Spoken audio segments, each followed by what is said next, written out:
جس طرح درخت کو اپنے پھل وزنی معلوم نہیں ہوتے، انسان کو بھی اپنے گناہ وزنی معلوم نہیں ہوتے۔ اپنی اچھائیوں کو تو وہ بڑا سمجھتا ہے اور اپنے گناہوں کو چھوٹا سمجھتا ہے۔ ہمارے مشائخ نے اپنی کتابوں میں لکھا ہے کہ جب اللہ تعالیٰ کسی بندے کے ساتھ خیر کا معاملہ کرتے ہیں تو اس کے عیب اس کی نظر میں واضح کر دیتے ہیں، اور جب اللہ تعالیٰ کسی بندے سے ناراض ہوتے ہیں اس کے عیب اس کی نظروں سے پوشیدہ کر دیتے ہیں، اسے اپنے اندر کوئی عیب بھی نظر نہیں آتا۔ ہمیں ایک مرتبہ زندگی میں تجربہ ہوا، ایک انجینئر صاحب تھے جن کی زندگی بہت ہی فسق فجور والی تھی۔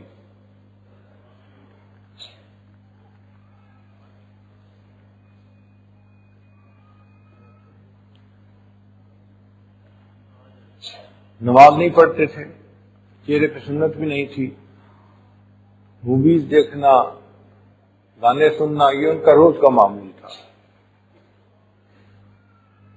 غیر محرم سے نظر کا پرہیز زندگی میں تھا ہی نہیں، غیبت کرنا ان کے نزدیک کوئی جرم نہیں تھا،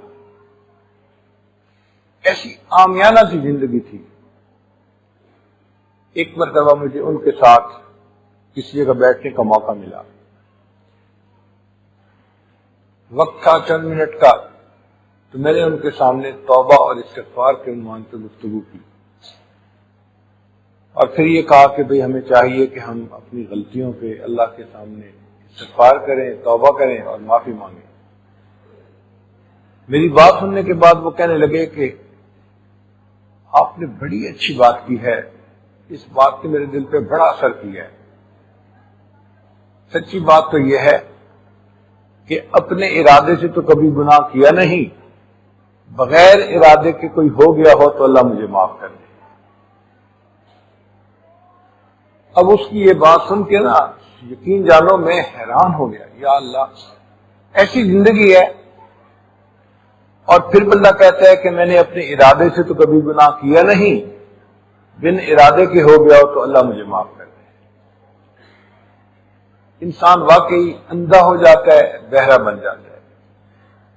اپنے ہاتھ اس کے کام کرتے ہیں، اس کی آنکھ نہیں دیکھتی، اپنی زبان سے الفاظ نکلتے ہیں، اس کے کان نہیں سنتے، وہ اندھا بہرا ہوتا ہے۔ چنانچہ کتنی مرتبہ ایسا ہوا، ایک بندہ بات کر رہا تھا، اس نے کوئی نامناسب لفظ بولا، اس کو کہا کہ بھئی دیکھو آپ ایک دیندار شخص ہیں، آپ کی زبان سے یہ الفاظ اچھے نہیں لگتے۔ کہتے جی میں نے تو نہیں کہا۔ بھئی ابھی تو آپ نے بات کرتے ہوئے یہ لفظ بولا ہے۔ تو یوں لگتا ہے کہ انسان ایسا اندھا اور بہرا بن جاتا ہے، اسے اپنی بات کا خود نہیں پتہ چلتا، اور یہ اللہ تعالیٰ کی ناراضگی کی علامت ہوتی ہے۔ اللہ تعالیٰ اس بندے سے ناراض ہیں، اسے اپنے گناہ ہی نظر نہیں آتے۔ جب گناہ ہی نظر نہیں آئیں گے تو وہ توبہ کیسے کرے گا، محروم رہے گا۔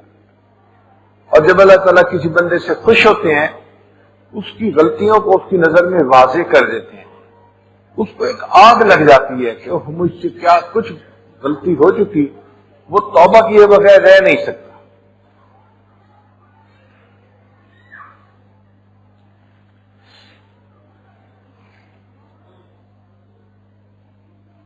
چنانچہ انسان اپنے عیبوں کو کیسے پہچانے، آج کی گفتگو کا یہ عنوان ہے کہ ہم اپنے عیبوں کو کیسے پہچان سکتے ہیں۔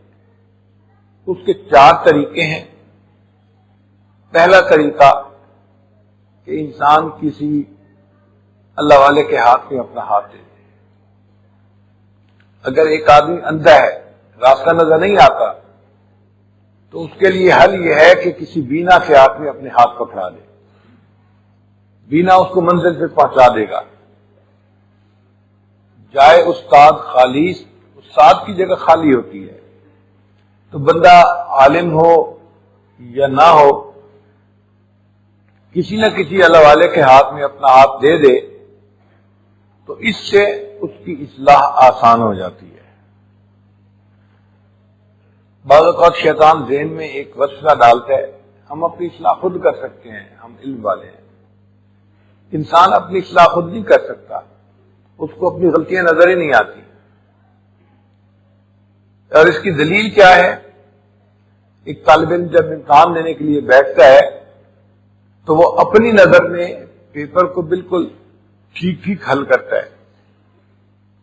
اگر اس کو پتا ہو کہ میں غلطی کر رہا ہوں تو وہ کیوں کرے گا غلطی؟ وہ تو فرسٹ آنے کی خواہش رکھتا ہے, وہ تو پاس ہونے کی تمنا کرتا ہے, تو کیوں غلطی لکھے گا؟ اپنی نظر میں پورے پیپر میں بالکل ٹھیک ٹھیک جواب لکھتا ہے, اور جب وہی پیپر استاد کے ہاتھ میں جاتا ہے تو استاد اس کو کاٹ کے اس کے نمبر کم کر دیتا ہے اور شاگرد فیل ہو جاتا ہے, اور پھر وہ ایکسپٹ کرتا ہے کہ ہاں استاد نے مجھے فیل کیا, واقعی اس نے ٹھیک کیا. خود لکھتے ہوئے نہیں پتا چلا, جب استاد نے چیک کیا تو اس نے بتایا کہ یہ جواب ٹھیک ہے اور یہ جواب غلط ہے. اسی طرح انسان کے اپنے اعمال کا حال ہے کہ خود پتہ نہیں چلتا. شیخ بتاتا ہے کہ تمہارے اس عمل میں ریا ہے, تمہارا اس علم سے تکبر ہے جو ہے ظاہر ہوتا ہے, تمہاری یہ بات تمہاری اس بیماری کی علامت ہے. تو یہ سب باتیں شیخ بتاتا ہے جس سے انسان کے لیے پھر اپنی اصلاح کرنا آسان ہو جاتا ہے. دنیا میں کوئی بڑی چیمپئن ٹیم ہوتی ہے نا, جو پوری دنیا کی چیمپئن بنتی ہے, فٹ بال کی ہو یا کرکٹ کی ہو, ان کا بھی کوچ ہوتا ہے. بھائی اس ٹیم کا ایک ایک پلیئر فٹ بال کھیلنا جانتا ہے, اس کو قوانین کا پتہ ہے کہ کیا کرنا ہے کیا نہیں کرنا. ان کو کوچ کی کیا ضرورت ہے؟ نہیں جی, ان کو بھی کوچ کی ضرورت ہے. اگر اتنے بہترین کھلاڑیوں کو بھی استاد کی ضرورت ہے تو ایک آدمی کو اپنی زندگی میں اپنی اصلاح کے لیے استاد کی کیوں ضرورت نہیں ہے؟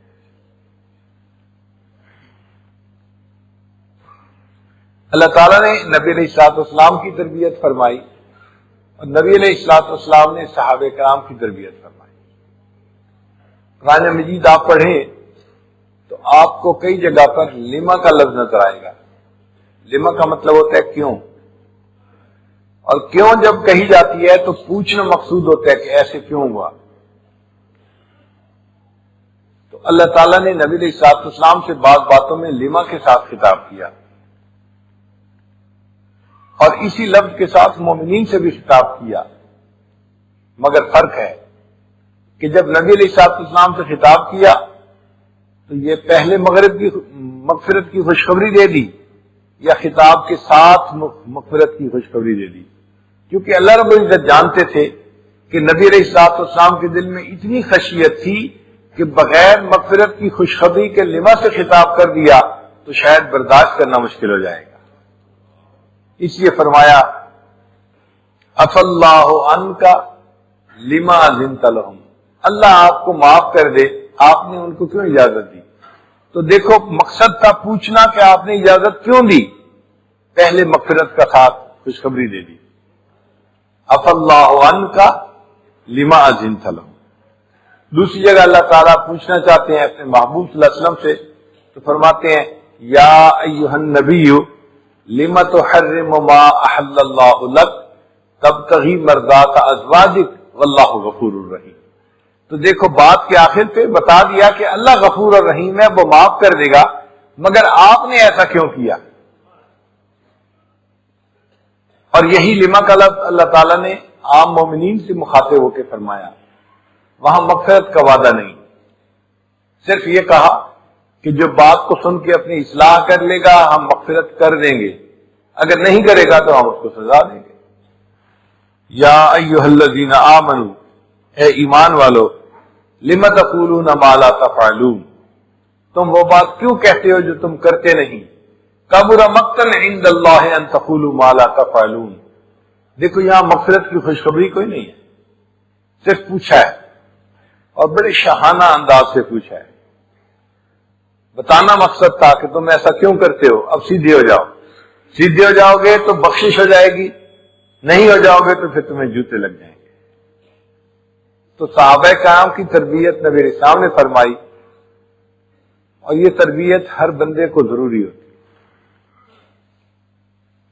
اس لیے اللہ تعالیٰ قرآن میں فرماتے ہیں یا ایھا الذین آمنوا اتقوا اللہ وکونوا مع الصادقین, اے ایمان والو اللہ سے ڈرو اور سچوں کے ساتھ رہو, اللہ والوں کے ساتھ رہو.